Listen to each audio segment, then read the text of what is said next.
In this video, we will be talking about the implications of a weakening US dollar on the Singapore economy. Singapore and the US are major trading partners. Our economy is very susceptible to the effects of the depreciation of the US dollar. We wanted a global outlook of how the economy system works, and since Singapore is easily affected by the US economy, we have chosen this question. The Monetary Authority of Singapore has raised and widened the trading band for the Singapore dollar.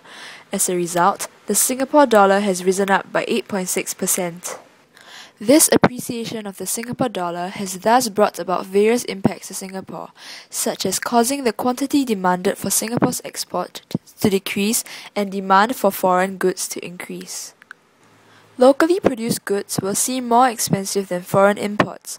This will cause Singapore's export revenue to fall and its import expenditure to rise, thus leading to a fall in net exports and hence reduce the aggregate demand in the economy as well as reduce the general price level of the economy. The fall in aggregate demand implies that the actual growth, the percentage annual increase in national output, will be affected.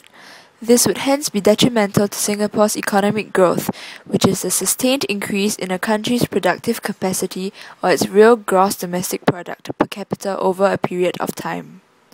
Implications of a weakening US dollar includes inflationary pressures in a country, especially import price push inflation. Inflation causes many problems, such as losing confidence in the value of the currency. As seen from the graph, an increase in aggregate demand in the US according to the ADS diagram. The AD curve will shift to the right as AD increases.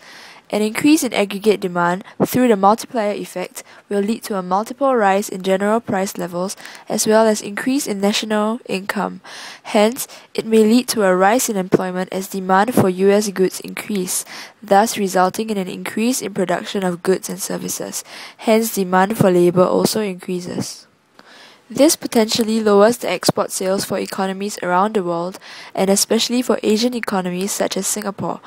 As the Singapore government adopted a pro-business, pro-foreign investment and export-oriented economic policy framework to tackle the problem of small domestic market and lack of physical resources.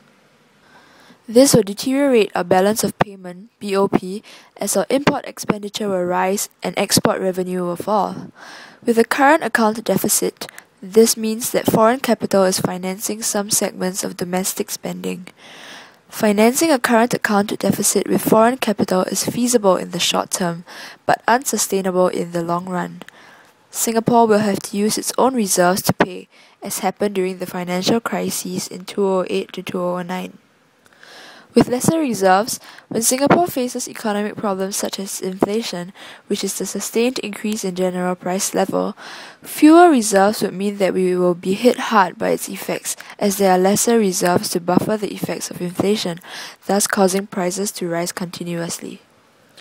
With the sustained rising in prices such as for basic commodities, together with the widening of income gap due to rapid globalization, this will heavily affect the lower income group, as the cost of living will become much higher.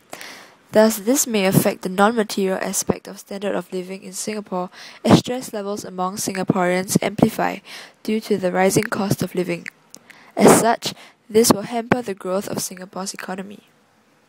Lastly, this project has broadened our perspectives and allowed us to pay more attention to current affairs. We have learned a lot on how the devaluation of the US currency has impacted our country. We are able to relate most of our learned concepts to this project.